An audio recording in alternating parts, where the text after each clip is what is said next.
time to go crusading.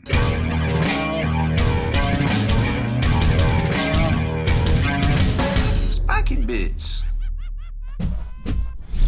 Welcome back, Hobby Maniacs. I'm Rob Bear from SpikyBits.com, and today we're gonna unbox and build some of the Black Templar models from their new army set that just came out in their launch box from Games Workshop. This is $199. Of course, you can always get your hobbies for less from dicehead.com, Amazon, of course, hopefully your local game store as well. The cool thing about this set is that Games Workshop came out the gate and they're like, hey, anybody who wants this can get it. Let's go. And that was cool because a lot of stores were like all in because they need to win. September, October, kind of tough months for retail as we start to slide into the holidays. And even having this on hand when the rest of the Templar stuff comes out rumored in November probably isn't a bad idea either. But from what I'm hearing, it had mixed results with hobbyists pre-ordering it, and Games Workshop themselves, which I'm about to show you, didn't sell through all of their copies on their own website, and they didn't even have to go to made to order. The queue kicked in for like 11 seconds when I checked it on Saturday, about 2 hours after launch. So I don't think there was a whole lot of high demand for the set, which is kind of sad because there's a lot of innovations for the miniatures, which hopefully trickles down into new marine kits here in the near future that we'll show you when we take a closer look at the sprues and the miniatures themselves. So really stoked. My very first painted army was Black Templars, so I definitely have a little bit of a special place in my heart for this faction. But yeah, it's definitely a lot different these days for sure. Nearly actually over 20 years since I built and painted that army, believe it or not. So let's jump into the box set itself. So it does come with 13 miniatures, 12 of which are new, and of course the new codex, or the limited special edition codex that comes in here, which, remember that it's a supplement. You still need the Space Marine codex and the data cards too. So we did a whole breakdown on the box set values and basically what happened at launch day. Here you can see that it was still, as of Tuesday, I don't even know what that would have been, the 12th. It was still up for pre-order, normal pre-order with delivery this Saturday, October 16th. I don't know why I said December, but didn't even kick in on the MTOs. They just had their straight regular stock still ready to go from the Games Workshop store. So just kind of keep that in mind. I don't know whether it was demand, whether it was people voting with their hobby dollars, getting it from the local game store because they could actually get stock in. But that being said, local game stores need to win right now, y'all. So here's the breakdown. So Primaris Crusader, we're gonna call it $60 based on the Space Marine Intercessors. It's two sprues, both identical, and we'll kind of show you some of the. I actually like how they did this sprue. It's very similar to Necromunda, how you get two sprues of the same thing, but you can build multiple options and different things. Pretty cool. Redemptor Dreadnought, $65. It's been around since 2017. Nothing really new there. Emperor's Champion, probably going to be $40. Might be $35. Same with Marshall. Put it at $35. Probably going to be $40. It's a bigger sprue. Hard to say exactly. Technically, you can have more than one Emperor's Champion. So maybe people will buy multiples. I don't know. The Codex, $30. It's a supplement. Remember, it does have that special art cover, the throwback to John Blanche artwork from the 3rd edition box set from 1998. And the data cards for $25, putting it at an MSRP of approximately $255, I guess estimated. And estimated value $55. Technically it's $56 because it is not $200 retail value or retail price. It's technically $199, but it's still about the same. You know what I'm saying? So either way, there's still decent value, but when you start looking at it, just like we say in this article, it's basically a combat patrol box with the codex, with the data cards, and no additional value from those two items. So it's almost like you're paying $140 plus $30 plus $25. So it's almost like you're paying full retail for the book and the cards, and you're getting a combat patrol on top of that. So that's kind of what it feels like. And I just, from the feedback I got from a lot of people, they're just like, yeah, I just don't see the value in here. Like, I'd almost want to wait and either get the upgrade sets for intercessors or something like that, which, I kind of understand. Recently we did an article basically saying that it might be worth it just to wait until after a launch box comes out, after the meta is established, after you figure out exactly what you need for your army, to try to pick those things up so you're not wasting hobby dollars. And you know, because there's going to be multiple waves of things. Now we're seeing where there's Sword Brethren. Not sure if the Castellan himself is a separate release or if he's part of the Sword Brethren kit. He's definitely not part of the Crusaders that come in here. You know, so it's just really hard to say. So I get it. I get why this might not, you know, maybe Templars aren't popular. Maybe people are voting with their hobby dollars. I don't know. I really don't know why this isn't. I don't have a clear indication of maybe why this didn't sell as well as something else. But it's definitely worth keeping an eye on going into the future, because as Games Workshop tends to string these waves of releases out, you know, people start getting more and more kind of tired of it, I feel like. So, but I do like how the insert box, once you take the sleeve off, has that old, that dope-ass 3rd edition artwork from way back in the day, 1998, that was just so cool and so iconic. You might remember this stand-up, seeing this stand-up. They actually made this into a ginormous 4-foot, 5-foot stand-up that a lot of stores had in their windows and things way back then. But they didn't really do too much else with these. And it's really cool to see that they actually made the Castellan. He's basically a lieutenant, or I suppose you could say he's a marshal. He kind of looks almost like he's firstborn size. So I mean, I guess he could use him as normal duders too if you really wanted to.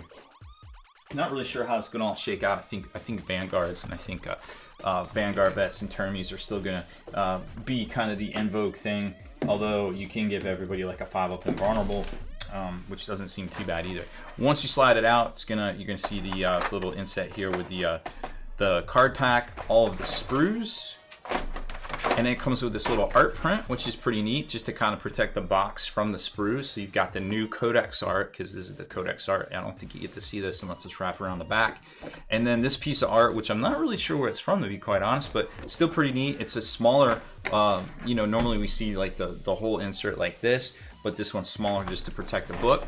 And then the book's right here, and you get the instructions and everything for all the duders inside. So if you just need the instructions, you just slit this open and just kind of take them out if you need that. Now, instruction-wise, or I guess sprue-wise, very similar to what you might expect. Each dude is going to have build variants that you can build, not necessarily these two here, because I think these are different models. But I really like how they color code this, so it makes it a lot easier to kind of figure out what's going on.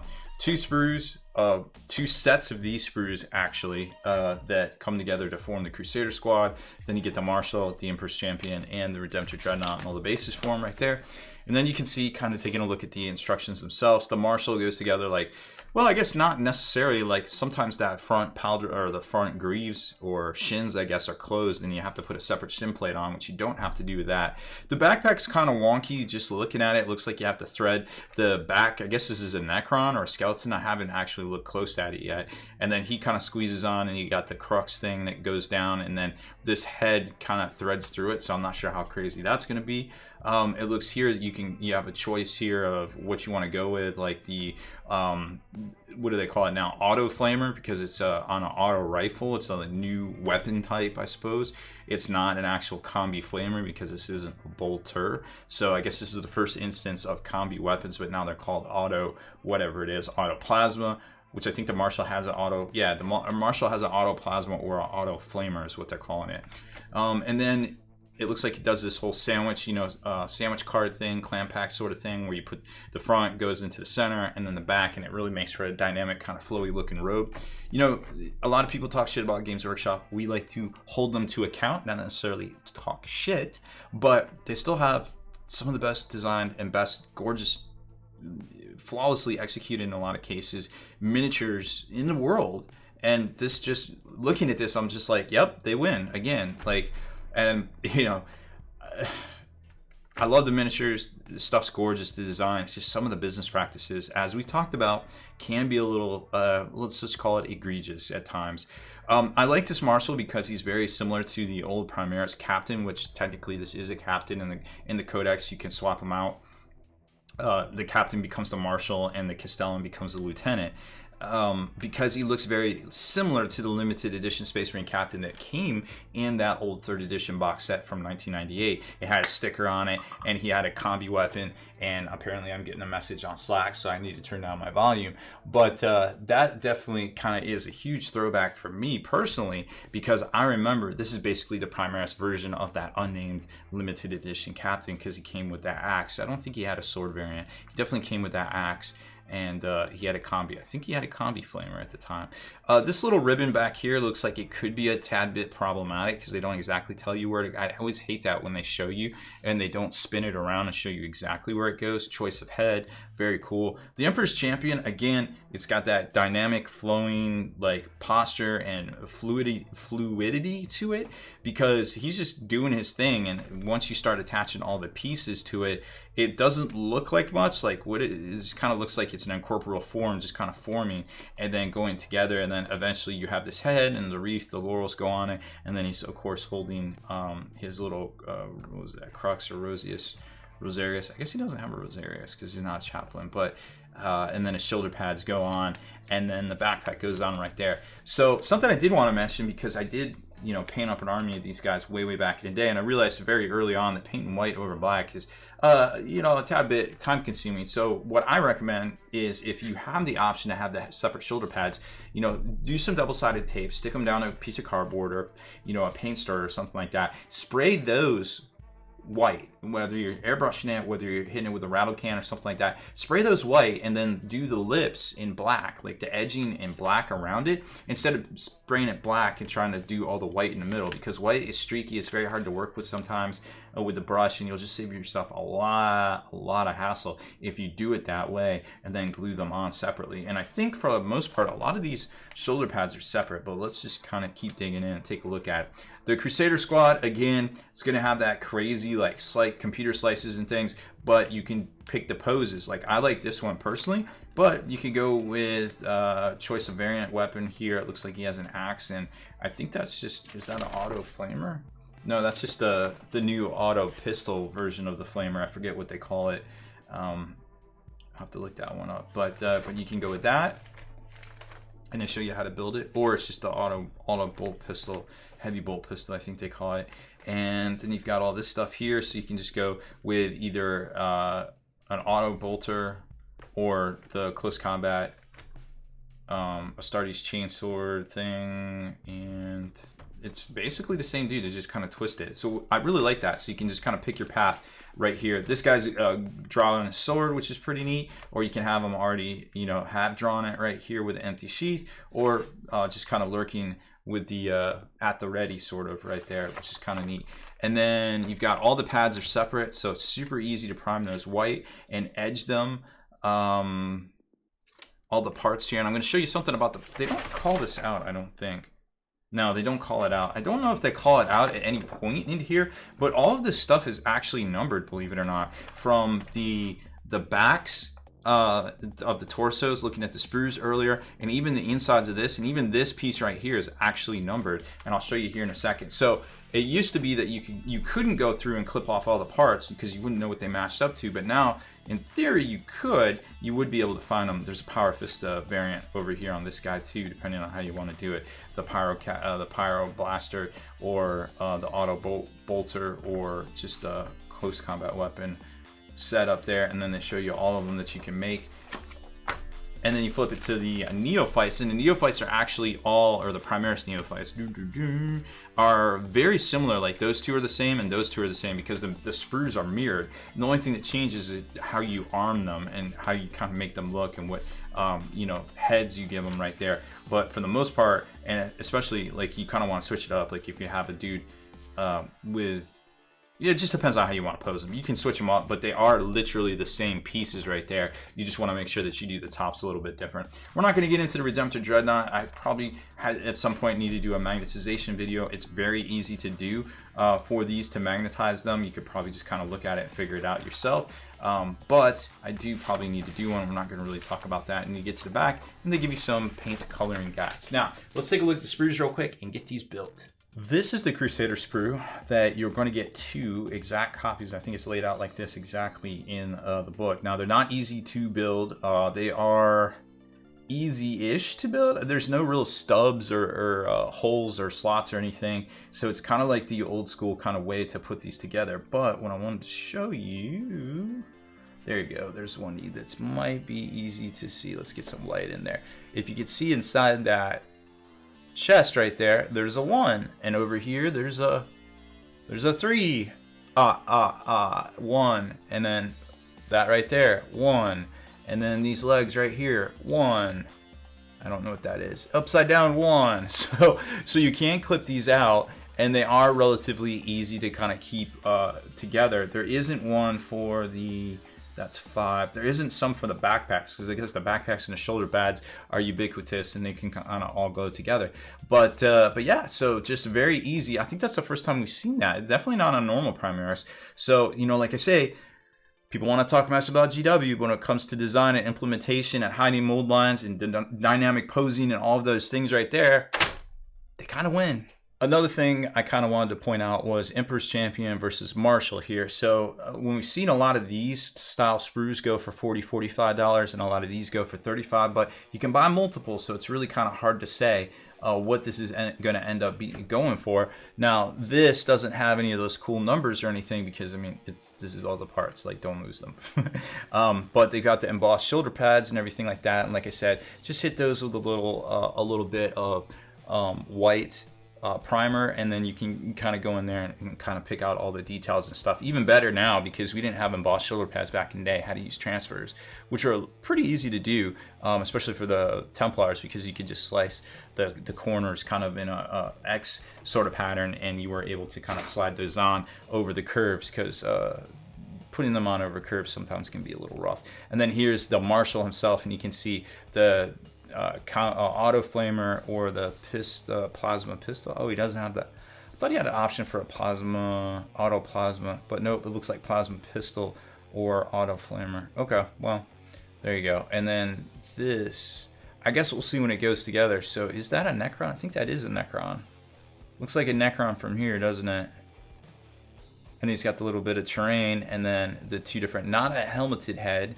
And these don't look like they slot in or peg in either, so those are just going to get glued straight in. You're not going to really be able to switch them out afterwards there. And I think that's it for the sprues, because we're not going to really go over the Redemptor. Okay, so these went together pretty good for the most part, and like I said, they are just so full of posability and dynamic flair to them that it's just kind of crazy. Now, this guy's on a 40 mil. The rest of the Crusaders are on 32s. I don't know exactly why, but that's just the way it is. And then the Primaris Neophytes themselves, which are basically as big as a normal Firstborn Marine now, are on 28 millimeters. So they've upped the game. I guess 25 millimeter base doesn't exist anymore. It's been retconned, y'all. Doesn't exist, okay?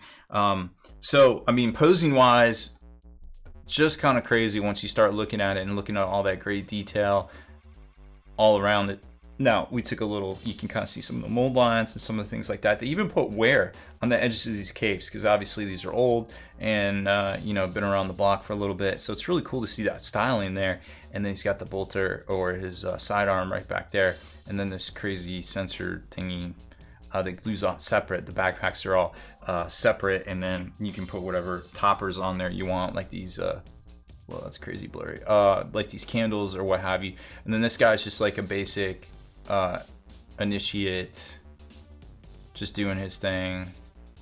Very cool. And then when you start comparing it to something like a normal intercessor, they're about the same size, give or take, for sure. Oh, and here's a pyrocaster. So these guys are all pretty cool. Like kind of interesting look to him. He's just kind of sitting back and going foosh. But yeah, all the backpacks are the same. And like I said, just look for those numbers in the torso areas. And then how do these guys compare to the Neophytes? Well, we've got cat hair, everything. Well, pretty close. Like I said, they're basically firstborn size. And I mean, the chainswords are basically the size of a normal Primaris, or a normal firstborn chainsword. There's how he is to an intercessor. So all those guys are great, and they look really cool. And then this is the difference, like I said. So we've got this dude with a bolter.